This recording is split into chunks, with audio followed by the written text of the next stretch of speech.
Avec les camions électriques arrivent de nouvelles pratiques et de nouvelles habitudes d'utilisation. Et qui dit batterie, dit recharge. Aujourd'hui, 3 types de recharge sont possibles. La recharge au dépôt. Les dépôts du transporteur sont équipés de bornes en nombre suffisant par rapport à la flotte et à son utilisation. Les camions sont rechargés après leur tournée, le plus souvent la nuit, afin d'être à nouveau opérationnels pour la suite des activités. La recharge en route. Pour les distances plus importantes, certaines aires dédiées proposent des chargeurs rapides pour une recharge partielle ou complète des batteries en cours de mission. Le parc devrait se développer rapidement dès 2024 grâce à une réglementation européenne qui obligera les États à mettre en place un réseau minimum d'infrastructures pour les camions. De son côté, le groupe Volvo a créé une joint venture appelée Milans avec des partenaires Traton et Daimler pour contribuer au réseau de recharge européen ultra rapide. Enfin, la recharge à la destination. Les camions peuvent également être rechargés chez les clients, partiellement ou totalement, pendant le déchargement ou le temps de leur stationnement. Gardons également à l'esprit que l'on récupère de l'énergie au freinage, en descente et grâce à une conduite adaptée. Avant de rouler et d'utiliser ces infrastructures, intéressons-nous au fonctionnement du réseau électrique. Au départ, il y a la production d'électricité.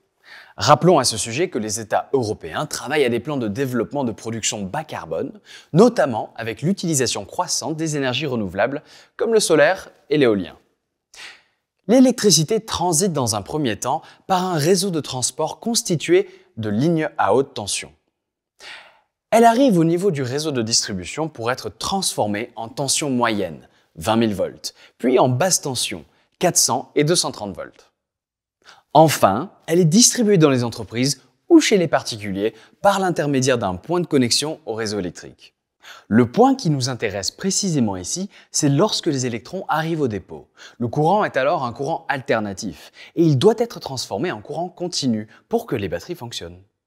Deux choix s'offrent alors aux entreprises pour recharger leur flotte. Utiliser un boîtier mural connecté au chargeur embarqué du camion. Ce boîtier, que l'on appelle mode 3 type 2, a une puissance comprise entre 22 kW et 43 kW en fonction de sa date d'installation. Le courant est ainsi acheminé sur le chargeur embarqué pour être converti en courant continu. C'est ce mode 3 qui est préconisé pour la recharge de nuit. Ou alors, seconde option, s'équiper de chargeurs externes DC ou mode 4 CCS2, qui ont une puissance limitée par le véhicule et comprise entre 150 kW et 250 kW, encore une fois en fonction de l'ancienneté des équipements. Ces bornes mode 4 sont préconisées pour une recharge rapide. C'est l'usage des véhicules qui déterminera le type de chargeur à installer au dépôt. Au fait, connaissez-vous la différence entre les kWh et les kilowatts? Si l'on fait une analogie avec l'eau, les kWh représentent le volume du contenant comme une baignoire ou une piscine. Les kilowatts représentent le débit du robinet pour remplir ce contenant. La capacité des packs de batterie est donc exprimée en kWh et la puissance des chargeurs en kilowatts. Regardons à présent les temps de recharge qui varient en fonction du type de chargeur installé. Voici quelques ordres de grandeur pour 264 kWh de batterie sur un Renault Trucks E-Tech D 16 tonnes avec une caisse. Une recharge à 50% pour une autonomie d'environ 120 km prendra 5 heures avec un chargeur 22 kW. 50 minutes avec un chargeur rapide 150 kW. Pour atteindre les 80% de charge et 190 km d'autonomie, il faudra respectivement 8h30 avec un chargeur 22 kW et 1h20 avec un chargeur rapide 150 kW. Une fois le chargeur sélectionné, il faut s'intéresser à l'infrastructure électrique et vérifier la puissance disponible. C'est une étape qu'il faut anticiper le plus possible car si les travaux d'installation sont nécessaires, ceux-ci peuvent prendre du temps. Prenons un exemple. Si la puissance installée est de 400 kW et qu'un contrat a été souscrit pour utiliser 260 kW, il restera 140 kW disponibles.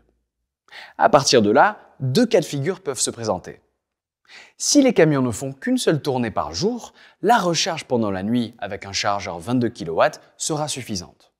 La puissance disponible étant de 140 kW, il n'y aura pas besoin de modifications particulières et d'investissements supplémentaires. Si les mêmes camions doivent faire plusieurs tournées par jour, la recharge de nuit ne suffira pas. Un chargeur rapide de 150 kW sera nécessaire pour compléter la charge entre deux tournées. La puissance disponible de 140 kW sera alors trop faible. Il faudra donc contacter un fournisseur local d'énergie pour modifier le contrat souscrit afin d'augmenter la puissance installée. Pour optimiser au mieux les infrastructures dans le cadre de flottes multimarques, il faudra s'assurer que le matériel installé est utilisable quelles que soient les marques. Des outils de suivi et de gestion à distance pourront également être utilisés pour optimiser l'utilisation des chargeurs.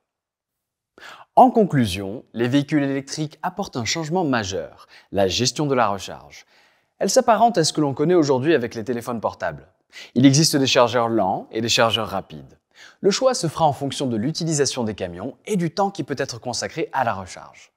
Quant à la puissance, il suffira de s'assurer que l'infrastructure électrique existante offre le niveau adapté aux besoins de l'activité du camion, c'est-à-dire une charge lente ou une charge rapide.